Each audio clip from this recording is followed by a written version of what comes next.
Do danas iz Ukrajine izbjeglo više od 2 miliona ljudi. Ukrajinski predsjednik spreman na pregovore sa Rusijom oko Krima i Donbasa.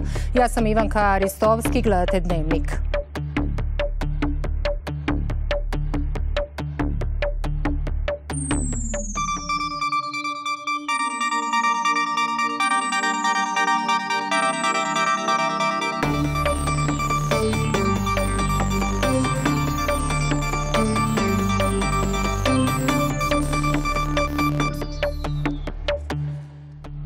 Ruska vojska otvorila humanitarne koridore. Predsjednik Ukrajine spreman za kompromise.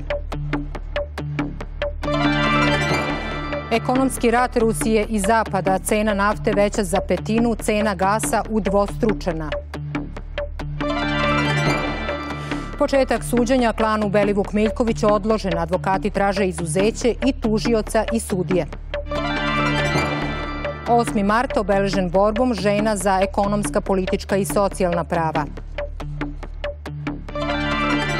Sutra oblačno, ponegde slaba kiša i sneg, do 7 stepeni. Ruska vojska ponovo je otvorila humanitarne koridore. Konvoji sa stanovništvom i stranim studentima izašli su iz Sumija na severoistoku i Irpina nedaleko od Kijeva. Posle serije Junaci našeg doba, reč na reč sa temom rodna ravnopravnost i natalitet u Srbiji. Zatim Srce zločina o ubistvu advokata Sotirovskog. Hvala na pažnji i prijatno večer.